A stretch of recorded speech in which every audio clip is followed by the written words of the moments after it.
प्रविश्य मम वाचमिमां प्रसुप्तां सञ्जीवयत्कलशक्तिधरस्वधाम्ना अन्याश्च हस्तचरणश्रवणत्वगादीन् प्राणान् नमो भगवते पुरुषाय तुभ्यम्। तद्दिव्यमव्ययं धाम सारस्वतमुपास्महे यत्प्रसादात् प्रलीयन्ते मुहान्दस्तमसच्छटः। श्रीराम जय राम जय जय राम, श्रीराम जय राम जय जय राम, श्रीराम जय राम जय जय राम।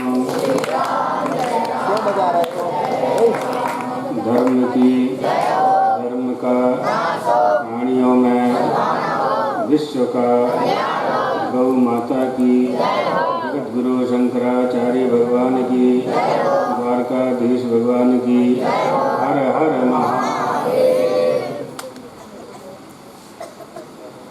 जब भगवान ने अर्जुन को उपदेश देना प्रारंभ किया तो उपदेश का सार ये बताया कि जिनके लिए जो शोक के योग्य नहीं हैं उनके लिए शोक नहीं करना चाहिए। तो अर्जुन ने पूछा कि इनके लिए शोक क्यों नहीं करना चाहिए? का इसलिए नहीं करना चाहिए कि वो नित्य है। जो वस्तु नित्य है, नित्य प्राप्त है, उसके लिए क्या शोक करना? संसार के जितने भी पदार्थ हैं जो आपको अप्राप्त होते हैं उनको प्राप्त करने की कोशिश करते हैं। आप अपने को प्राप्त करने की, कोई अपने आप स्वयं को प्राप्त करने की कोई कोशिश नहीं करता है, क्योंकि वो तो प्राप्त है। तो जो हमको प्राप्त है वो हम खुद हैं, वो हमारा मैं है, अहम है, आत्म तत्व है, वो प्राप्त है, तो वो नित्य है। तो अर्जुन ने पूछा कि वो नित्य कैसे है? तब भगवान बोले, नत्वेवाहं जातु नासं नत्वं नेमे जनाधिपाः चैवो न भविष्यामः सर्वे वयमतः परम्।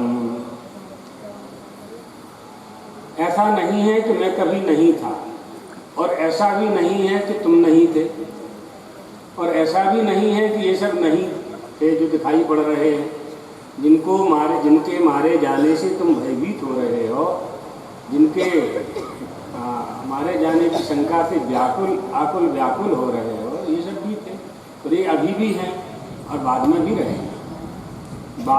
भी रहेंगे। अर्थात न तु एव जातु कदाचित अहम न आसम किंतु आसम एव अतीतेषु देहोत्पत्ति विनाशेषु नित्यम एव अहम आसम इति अभिप्रायः। आसम, मैं पहले था, किसी काल में मैं नहीं था, ऐसा भी नहीं है। अर्थात मैं था।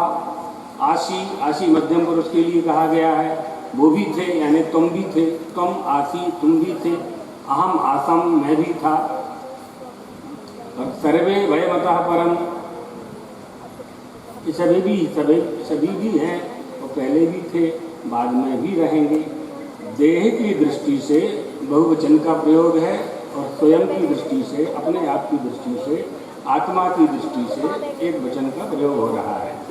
अर्थात वैसे तुम नहीं थे किंतु तुम अवश्य थे। ना जनाधिपः, ये राजागण नहीं थे, ऐसा भी नहीं कह सकते हैं।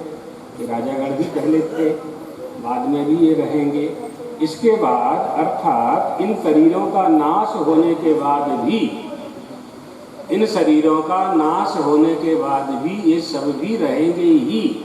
वासांति जीर्णानि यथा विहाय, कपड़े के पुराना हो जाने पर आप उस वस्त्र को अलग कर देते हैं, इसी तरह से इसका मतलब ये नहीं है कि दूसरा वस्त्र नहीं है। दूसरा वस्त्र भी कहीं न कहीं उपलब्ध है और आपको भी प्राप्त होता ही है। तो जो वस्तु अप्राप्त है उसे प्राप्त करने की हम कोशिश करते हैं। हम स्वयं को प्राप्त करने की कोई भी कोशिश नहीं करता है, चाहे वो विद्वान हो, चाहे अविद्वान हो, चाहे जो भी हो। अभिप्राय यह है कि तीनों ही कालों में आत्मा के रूप से सब नित्यत्वता को प्राप्त है, नित्यता को प्राप्त है, सब नित्य है। आत्मा किसके जैसा नित्य है? अब इसको कैसे समझें? इसको समझने के लिए और सरल करके उपदेश में कहा गया है कि जैसे 3 अवस्था होती है, जागृत अवस्था, स्वप्न अवस्था और सुषुप्ति अवस्था। जागृत अवस्था में आप जाग जाते हैं, स्वप्न कब देखते हैं? आप सो जाते हैं, जब नींद आ जाती है तब स्वप्न देखते हैं, और जब गाढ़ी निद्रा में चले जाते हैं तो आप सुषुप्ति में चले जाते हैं। सुषुप्ति अवस्था कहते हैं उसको।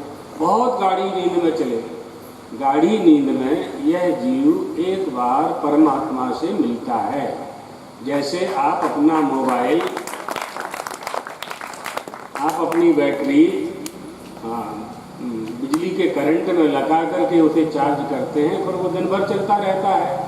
इसी तरह से ये जीव भी नित्य प्रति गाढ़ी नींद में परमात्मा से मिलता है। इसका मतलब क्या हुआ कि गाढ़ी नींद आना आवश्यक है। जब गाढ़ी नींद आएगी हम सब कुछ भूल जाएंगे। जब सब कुछ भूल जाएंगे तो परमात्मा ही हमारे पास है, वो नित्य प्राप्त है, सोने में भी प्राप्त है, सोते समय भी वो हमारे साथ है, जागृत में भी साथ था, सुषुप्ति में भी साथ है। जागृत अवस्था में प्रपंच में पड़ जाने के कारण हम उसको पहचान नहीं पाते हैं, उसका अनुभव नहीं कर पाते हैं, होते हुए भी अनुभूति नहीं होती। एक व्यक्ति के 2 बेटे थे, घर में शक्कर खत्म हो गई तो शक्कर लेने के लिए बेटा बाजार जा रहा था। आंगन के ओटा पर दादाजी बैठे हुए थे। दादाजी ने कहा कि कहाँ जा रहे हो? शक्कर लेने के लिए जा रहे हैं। क्यों जा रहे हो? शक्कर नहीं है इसलिए। कहा बेटा 1 बोरा शक्कर रखी हुई है। नहीं दादाजी नहीं है। चल अंदर ले जाते हैं और वहाँ 7 बोरा रखे हुए, 7 बोरा। तो 1 बोरा शक्कर सबसे नीचे रखी थी और ऊपर 6 बोरा रखे थे कोयले के 6 बोरा रखे हुए थे, एक के ऊपर एक के ऊपर एक के ऊपर एक। तो दादाजी ने कहा कि बेटा ये बोरा अलग करो। एक अलग किया, दूसरा, तीसरा, चौथा, 5वां, 6वां। 7वें बोरे में शक्कर ही शक्कर भरी थी, खांड सारी भरी हुई थी। काम, क्रोध, लोभ, मोह, मद, मत्सर, ये 6 शत्रुओं ने आच्छादित कर दिया है परमात्मा को। वो परमात्मा हमारे पास ही है, लेकिन हमारे ही विकारों ने, हमारे ही मल ने, हमारी ही वासना ने, हमारी ही चित्त की चंचलता ने, हमारे ही आवरण ने, पर्दा ने आच्छादित कर दिया है। तो जो आच्छादित कर दिया गया है, केवल हमें परमात्मा को प्राप्त करने के लिए कोई प्रयास नहीं करना है। परमात्मा को ढांकने वाली जो वृत्तियां हैं उनको हटा देना है, पर्दा हटा देना है, पर्दा हटा देना है।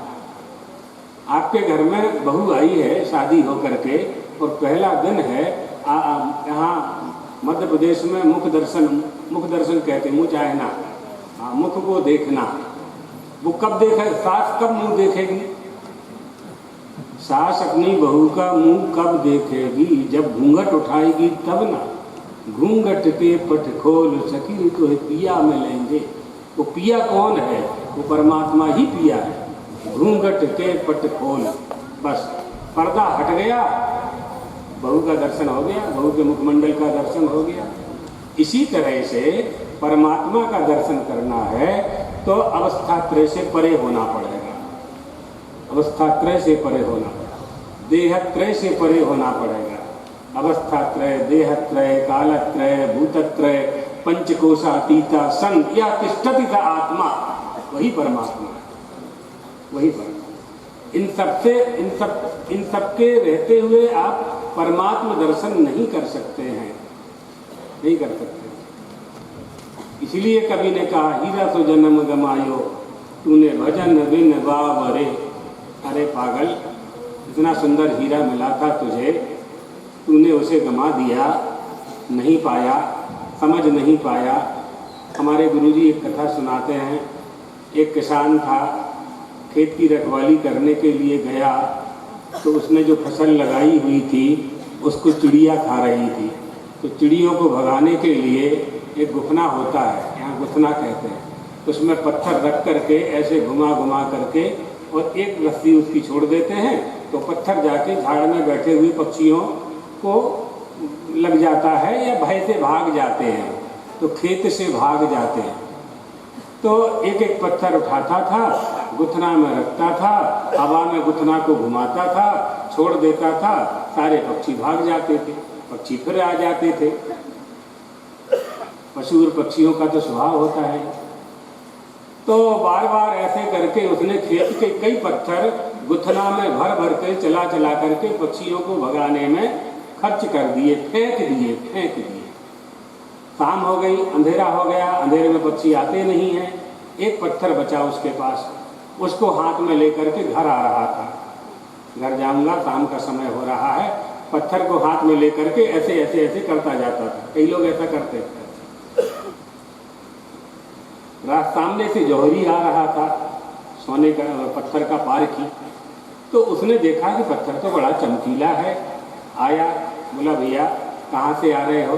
खेत से आ रहे हैं। ये तुम्हारे पास क्या है? क्या पत्थर है? पत्थर नहीं है, क्या है? हीरा है, हीरा, रूबी। इतना बड़ा रूबी? हाँ, ये बहुत कीमती है, बहुत कीमती। कितना कीमती है? कहा मेरी, जौहरी ने कहा मेरी सारी संपत्ति ले लो और ये मुझे दे दो। उसी क्षण जैसे ही कहा उसने कि एक हीरा ये मुझे दे दो और सारी संपत्ति ले लो, प्रसन्नता के कारण आनंद में भर गया। एक ही क्षण में हीरा उसके पास था, पहले से था, हाथ में भी था, पता नहीं था कि हीरा है। पत्थर समझ करके गरीब बना हुआ था, निर्धन बना हुआ था, दुखी बना हुआ था। जैसे ही जौहरी ने कहा बेटा ये तो हीरा है, प्रसन्नता, आनंद से भर गया, उसकी देह प्रफुल्लित तो हो गया।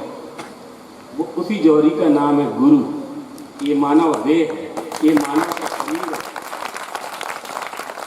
न जाने कितने जन्म गमाए, 84 लाख योनियों में भटकते भटकते भटकते ईश्वरानुग्रहेण, ईश्वर के अनुग्रह से ये मनुष्य का शरीर प्राप्त हुआ। कितने जन्म फेंक दिए हमने, फालतू फेंक दिए। 84 लाख में गए तो ठीक है, मनुष्य भी कितने बार बने होंगे, ये हीरा सा शरीर कितनी बार पाया होगा। और ये वासनाओं में और कामनाओं में लगा रहा, अपने आप को नहीं पहचाना। इसे नित्य शुद्ध बुद्ध मुक्त स्वभाव आत्मा को, देही को नहीं जाना। देह को जानता रहा, देह का पोषण करता रहा, देही को नहीं जाना। वो गुरु ने कहा बेटा तुम्हें जो शरीर मिला है साधन धाम मोक्ष कर द्वारा। मोक्ष का द्वार है। इससे तुम वह प्राप्त कर सकते हो जो किसी भी शरीर से प्राप्त नहीं किया जा सकता है। तो फिर वो आगे चला, गुरु की आज्ञा का पालन करने लगा। धीरे धीरे मोक्ष के द्वार, यानी उसको तत्व ज्ञान प्राप्त हो गया। सत्संग में जाने लगा, सत्संग में। तो क्या बता रहे थे कि वो नित्य है। भगवान अर्जुन से कह रहे थे कि इनके लिए तुम शोक मत करो। क्यों शोक न करूं भगवान? क्योंकि ये नित्य हैं। अर्जुन ने पूछा नित्य कैसे हैं? कहा क्योंकि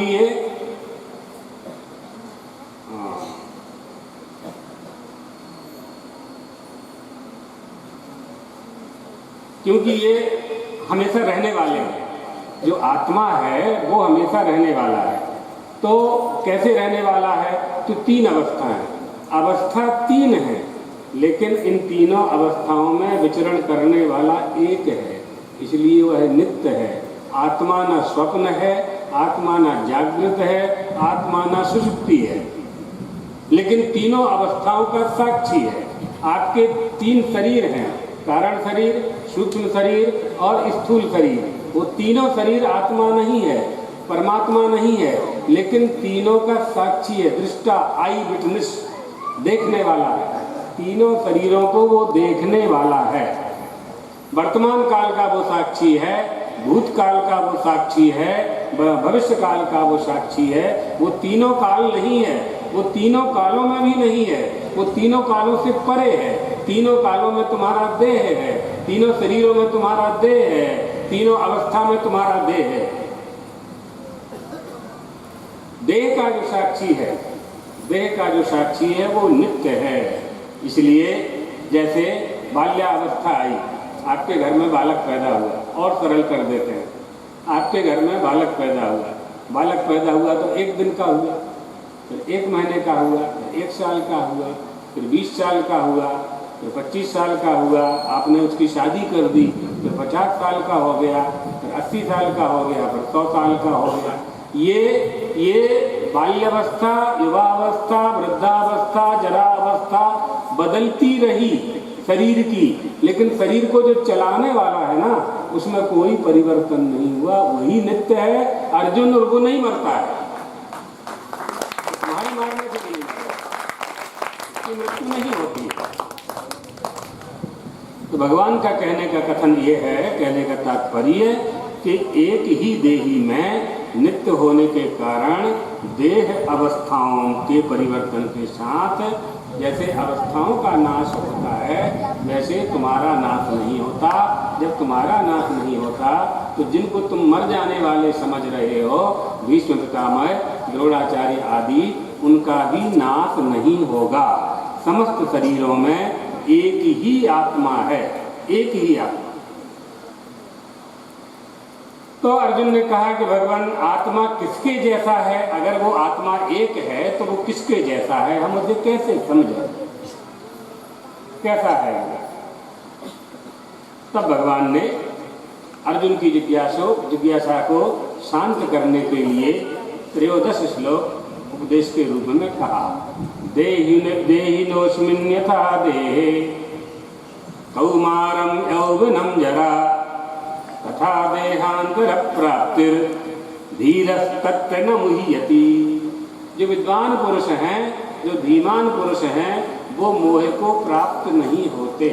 ये बात क्यों कह रहे हैं कि बड़े बड़े विद्वान भी मोहित हो जाते हैं, बड़े बड़े विद्वान भी मोह में पड़ जाते हैं। नारद जी को मोह हो गया था, सती जी को मोह हो गया था, गरुड़ जी को मोह हो गया था। संसार सागर को भवबंधन से मुक्त करने वाले हैं जो, उनका बंधन काटने के लिए मुझे लंका जाना पड़ा, गरुड़ जी को मोह हो गया।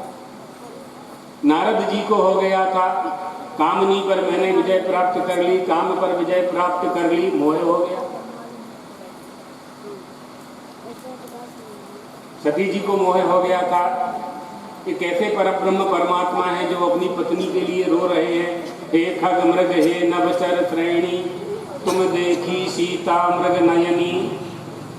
ये भगवान नहीं है, भोले बाबा से कह दिया भगवान नहीं है, मोह हो गया।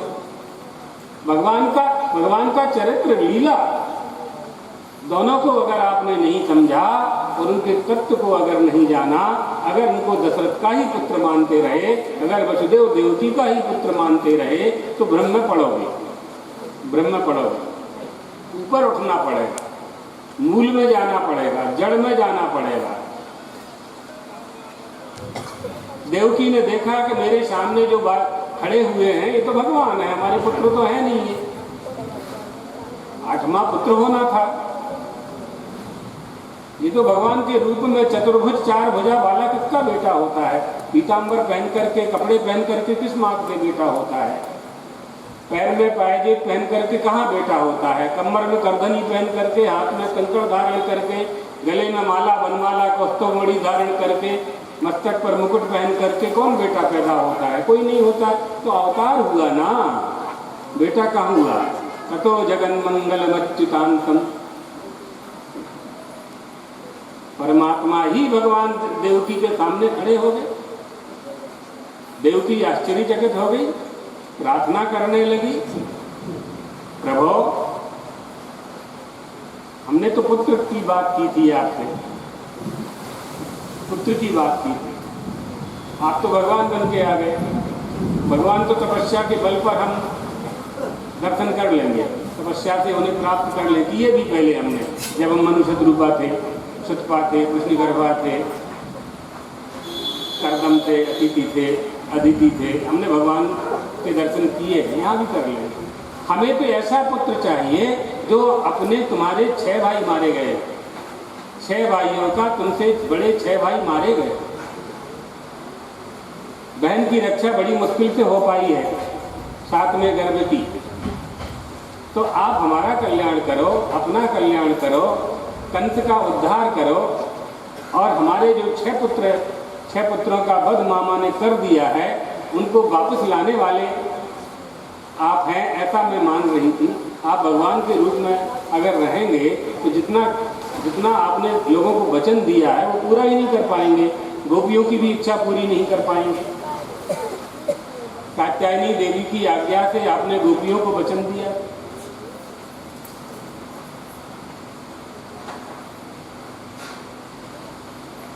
तो देवकी ने भगवान से कहा, उपसंहर विश्वात्मन मन्नदो रूप लौकिकम, इस अलौकिक रूप का भगवान त्याग करो, आप त्याग करो, आप हमारे बालक बनो, बच्चे बनो, छोटे से बालक बनो। रूपम यत्तत्प्राहुरव्यक्त माध्यम, इस रूप को आप छोड़ो। आपका ये जो स्वरूप है ये तो प्रत्येक प्राणी मात्र के हृदय में जगमग जगमग ज्योति जलाने वाला है, अध्यात्म ज्योति। इसका त्याग करके बालक बन जाइए, छोटे से बालक बन जाइए। मात्र देवो भव, माता की आज्ञा का पालन करने वाले बने। परमात्मा ने भी माँ की आज्ञा का पालन किया और छोटे से शिशु बन गए। वसुदेव जी ने देखा कि किससे बात कर रही है, पहले वसुदेव जी का भी संवाद हो चुका है भगवान से। वसुदेव जी ने भी कहा है कि हम तो जानते हैं कि आप कौन हैं, विदितोषी भगवान साक्षात, मैं जानता हूँ कि आप कौन हो।